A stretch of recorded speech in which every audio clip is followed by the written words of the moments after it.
Good. We got Peter Apo next. He's in an orange shirt, and I'm looking for orange shirts. Just trying to fit in.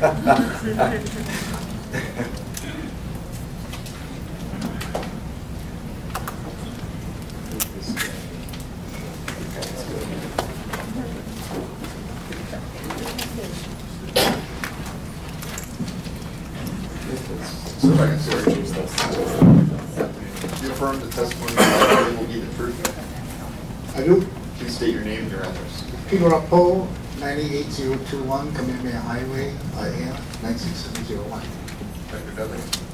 Mr. Apo, what is your current position and where are you employed? Well, I'm president of the Peter Apo Company. It's a cultural tourism consulting firm. I also wear another hat. I'm a trustee at the Office of Minor Affairs. Okay, thank you. And what does your firm do? We consult to developers, mostly in the area of developing hotel properties and destination visitor destinations. We do some other work for other kinds of institutions, but we assist in carrying out architectural Hawaiian sense of place themes and programs and services that are Hawaiian based. And could you give us a kind of a summary of your employment history? Sure. Oahu trustee, state legislator, director of culture and arts for the city and county of Honolulu, special assistant Hawaiian affairs, Governor Cayetano, director of Waikiki development, city and county of Honolulu, and a founding member of the and CEO of the Native Hawaiian Hospitality Association. And can you tell us about boards and commissions on which you served or have served? Oh Lord. Yeah, I've served on a number of them. State Foundation on Culture and Arts, Chaminade University Regent. I was appointed to as a civilian aide to the Secretary of the Army for the island of Oahu and Kauai.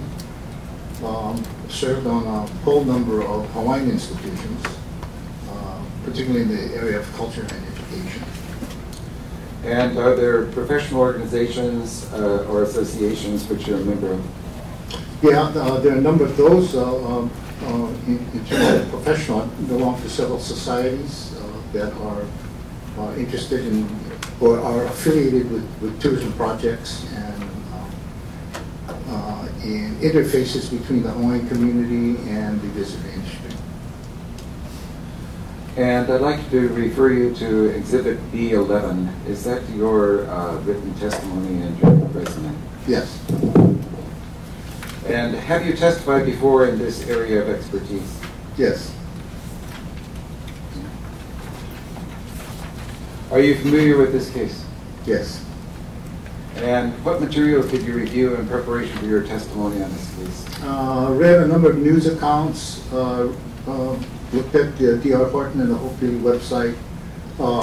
Particularly interesting, I found a 2008 Office of Foreign Affairs response to the environmental impact statement from 2008 that was pretty thorough in laying out a lot of the issues. And although some of the conditions have changed from then to this time in the project, the fundamental issue was still there: farmland, land management, and public policy, and constitutional mandates on how we approached agriculture and its support.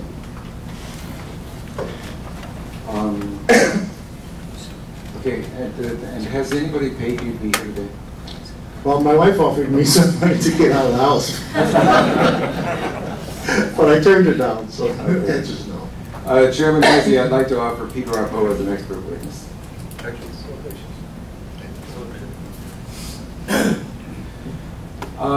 Mr. Apo, would you like to amplify any more about that 2008 testimony sent in by the Office of Hawaiian Affairs? Well, the major theme that I drew from it is they did an exhaustive account on public policy and the growth model for the state of Hawaii, and referenced several statutes in the and constitutional references to the importance of agriculture, and that should trigger implementing actions and governmental actions that would support the growth of agriculture as part of a preferred future and alternative economic. Essentially, I don't think it's changed much since then. We import 90% of our food. So it was a document that was founded in regurgitating public policy. And of course, this is about public policy, farmland versus houses. Good. Thank you. Let's move on to talking about tourism. You've stated in your testimony that Oahu's market share of tourists is negatively affected by urban sprawl. Just how is it negatively affected? Yeah, you know, the visitor experience is largely a search for a sense of place and searching for an experience that is different from the place from which you come. Our industry here is market-driven, totally advertising-driven, I should say. So if you track the bait that we send out through our mega $1 million advertising programs, you don't see cities in there. You don't see traffic. You don't see urban sprawl like you do running down from Los Angeles to San Diego. What you see are really pretty pictures. You see open space. You see green space. You see trees. You see beaches. The themes themselves that are developed through the visitor industry marketing programs like the Hawaii Hawaii Visitors Convention Bureau are romance, golf, adventure, themes along those lines. So when a visitor who makes a destination choice, and believe me, the competition is stiff out there, makes a destination choice and chooses Hawaii over some other tropical destination, and arrives in a place, first of all, by a really bad airport experience, and then begins to drive through urban sprawl, through traffic, through basically high-density urban living, crowded beaches. This does not help us in terms of attracting and keeping our market share. So Oahu has essentially, the joke is, Oahu is the place you fly over on your way to Maui. Right? And so it's something I think, for as much as we depend on tourism as our #1 industry, it's amazing how distant we are from actually protecting the product mix and wanting to contribute to a sense of place in the visitor experience by, in my opinion, far better land use planning and clustering and accommodating a growth that is sustainable not only to the people but to the industry. So again, we get back to public policy on how that growth should occur. Tell us, what is the impact on the tourist industry when development-focused city land use policy drives the longer-term state land use policy and plan? I'm sorry, question again? Okay, which is, what is the impact on the tourist industry when the development-focused city land use policy drives the long-term state land use policy and planning? The longer term. Yeah, it's not good. I think I kind of answered that in my previous answer. Okay. Let's move to the next one. Following the developer-driven establishment of an urban growth boundary by the City Council, has the amount of open space on Oahu increased or decreased? I think it's pretty obvious. It's diminished drastically. You know, I might say I grew up in Makaha, and I went to both to high school in Honolulu. So this was before we had an H1, and so I commuted every day. And you know, that commute was a wonderful commute. It took twice as long. Well, not quite as twice. It took a long time to get from Makaha. The bus service stopped at the Halava Gate at Pearl Harbor. But it was an enjoyable experience because there were fields of green for as far as your eye could see. The seasons when the cane tassels would blow in the wind, it was magnificent. I didn't mind it. So the answer to your question is all of that has disappeared, it's gone. 75% at least of that ever corridor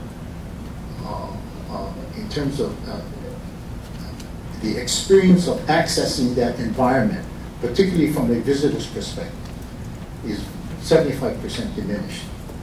And you know, one of the things that that sometimes I wonder, we keep talking about the visitors, and we ought to be talking about local people.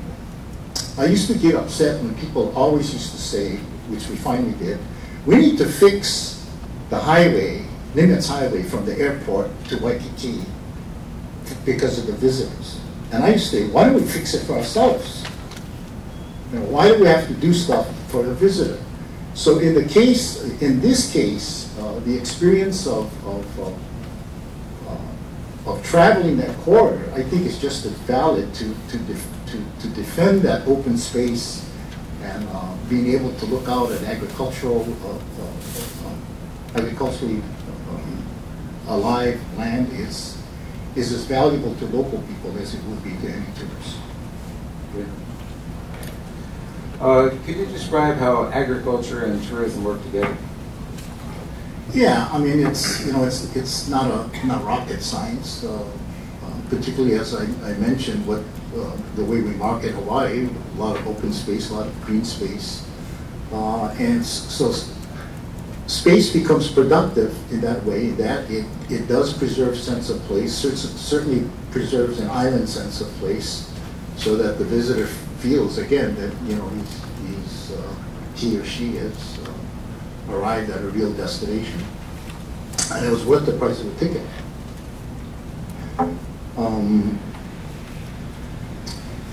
One of the ironies, I think, in that Eva corridor is in the initial stages of the Ko'olina development, back under when Herbert Horito first began the development, the drive out there was still pretty pleasant.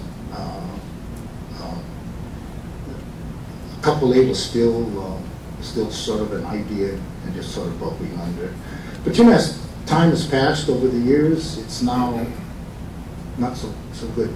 I remember people who friends of mine, as we would leave Honolulu and drive, as soon as we passed Waipahu, there would be sort of this, all right, because you're in the country, you know. That experience is gone now. Now it's like, wait. Some of the people who live out there, I saw this really funny cartoon once that speaks to urban sprawl that kind of springs up on people. It's a picture of an elderly man in a rocking chair on a lanai, on a porch, in the front yard, and his house is surrounded by high-rises. And the quote, the caption says, "I used to live in the country. Now I live in the city, and I haven't moved." So that kind of, that was kind of a clever way of making a statement. Are you aware of the 10-foot high cement wall for noise mitigation that's mentioned in the Exhibit 22 by Yes. the petitioner? And what do you think this 10-foot cement wall along the freeway is going to be like? Well, from a driver's seat level, it's going to be looking at a 10-foot wall. And so it will obviously pretty much obliterate any viewplane on Maka. And what will that do to tourism? Oh, for tourists. Again, I'm, you know, what it'll do for locals, I'll hate it. And of course, tourists are not going to like it. Okay. Is there a tourist demand for locally grown fresh produce? You betcha. Today's visitors is far more, well, I don't know if they're very sophisticated, you know, as we've all learned to appreciate quality of life. So fresh produce is an important to quality dining experience. And the challenge for here is the supply and demand. That it's difficult for a large food operation, a hotel, to make commitments to local producers because the supply is not consistent. So that's always a challenge.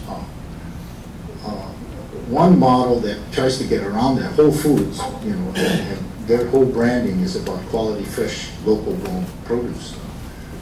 Actually had to go out and spend 2 years cultivating relationships with farmers to get commitments. So produce is fresh produce is important.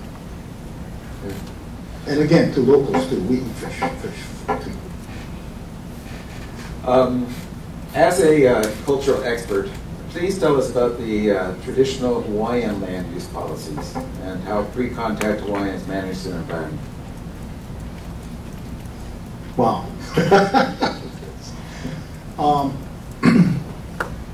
You know, Hawaiians had a different system of dividing land that I think everybody is familiar with the concept of an ahupua'a, where all the conditions of quality of life was supposed to occur within that mountain to the outer edges of the reef, and that the management of the systems was you place things that made sense so that there was this sort of synergy between where you lived, where you worked, where you grew your food, where you had recreation.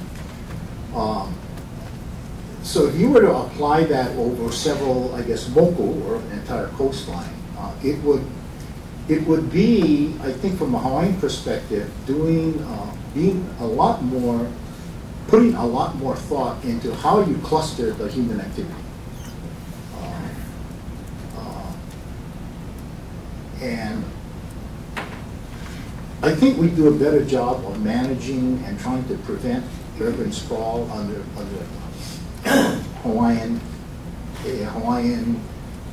management system, you know, of that environment.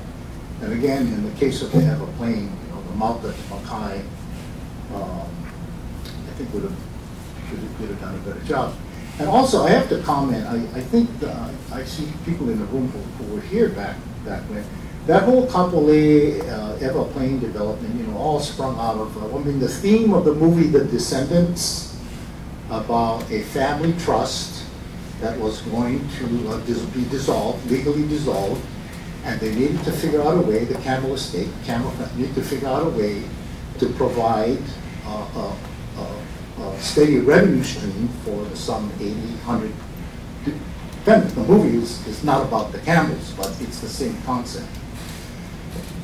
So I had spent a lot of time in Southern California, and I was amazed at how closely the planning of that entire Everplain was patterned after Irvine, California. You needed a deep draft, you needed a harbor, you needed a college, of course you needed homes, and Irvine was all farms at one time. You needed an airport. They tried to get an airport, but they couldn't.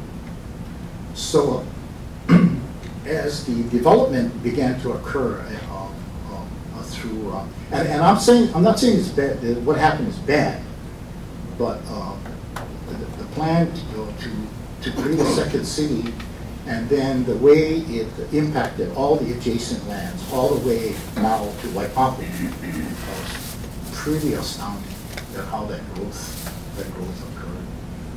Frankly, I think the government, I think we could have done a little better job in how we manage that growth. And you know, I want to tell you, I am for housing. I'm not opposed to housing. We need housing, absolutely. There's no question about it. But we also need farms. I would echo the last presenter's statement. The growth in Hawaii, the two pedestals is going to be and is energy and food production, both of which we import 90%. I think the energy thing we're going to kind of do all right. People seem to understand energy, they understand business models and how numbers work with energy. We need to get a handle on agriculture. What worries me most about the decision the tough decision that this body has to make is the public policy statement of actually taking active, producing high-yield ag land out of production. That's far different from taking land that is lying fallow zone agriculture, building houses on that. So in terms of what our growth policies are, in terms of our kuleana and our responsibility to try to be true to our Constitution, true to our the laws that we have on the books that are supposed to guide our policy in making wise decisions. Not easy decisions. Not for a moment we want to be in any of Commissioner's shoes on this one, because this is a tough one. Because people want houses. So, rock and hard place. Okay. Do you have any closing comments you'd like to make? Just God bless you. I hope you make the right decision. Okay, no more questions. Mr. Bull, good afternoon. Good afternoon. You talked about the green belts and the visual impact on tourism. Would you agree, as an expert in tourism, that tourists come to the islands for various types of experiences? For instance, they may want to see the island of Kauai, beautiful waterfalls and green valleys, but they also would like to see the urban setting of Waikiki as well. Are you advocating that there should be more greenbelt areas on the island of Oahu? That this area of Ewa, Kapolei area should have remained in green? No.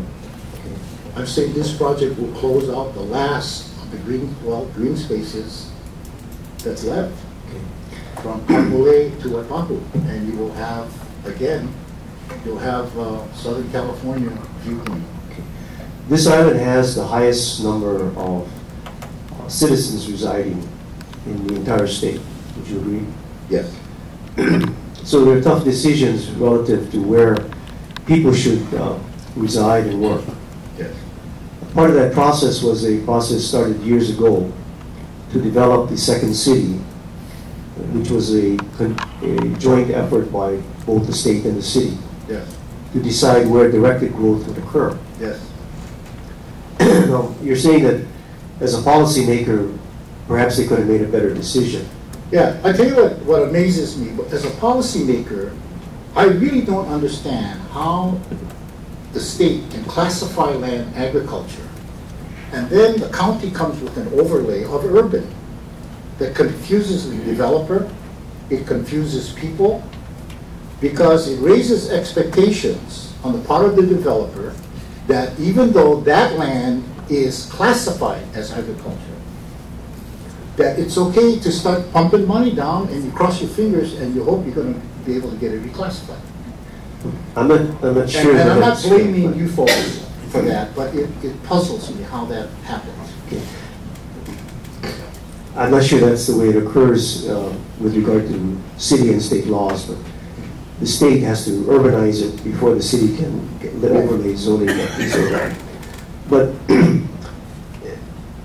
if you, part of the trade-off in developing the Ewa development plan area and the second city was the trade-off that growth would be directed toward Ewa rather than the North Shore or the windward side of the island. When you say they could have done a better job. Are you advocating that growth or urbanization should have occurred in the North Shore or the windward side of the island rather than in Ewa? No, I'm saying that in this case, I think there's enough other spaces to develop other than on this, what, 1,500 acres? There's plenty of development. I mean, you got thousands of acres going all the way out to Kapolei. You can go in the other direction. You got Ko'olina happening. You got the Maka lands. Why this particular site? Why this footprint where we're producing food? I don't get that part. That's what I'm saying. The whole Ewa area is within what is called the urban growth boundary, which was decided by the state long ago. And it includes lands Mauka of the H1 freeway as well as Makai. Are you saying that growth should occur in lands outside of that urban growth boundary? I agree with the previous speaker that if you're going to build houses, you should build it in ravines and up mountainsides and gullies and leave the flat land to ag. I thought that was a pretty neat, pretty good explanation. Would you agree that there might be some limitations about building homes on ravines that have slopes greater than 15%? Sure, probably cost more. In regard to the Ewa development, Ho'opili is the last piece that will complete the second city. You earlier, I believe, testified that you didn't have any problems with Kapolei. This is part of the Kapolei area, the second city. I mean, it's included in that city. Well, I guess I can't understand why you are having a problem with Because what we should do is go up. We should have taken Kapolei. You know, we are so far behind the curve in our planning in Hawaii. I mean, sometimes I wonder if any of us travel anymore. The number one growth place in the world in handling urban development is Dallas, Texas, where the whole idea of urban sprawl and suburbs is over. People don't want to drive miles to work anymore. The new model is to go up. The new model is to bring people back to the city. We're not even close to getting to that kind of planning. So in terms of Kapolei, yes, I do understand and I do acknowledge that Ho'opili falls within the way we had planned it. What I'm saying is it's bad planning. No further questions.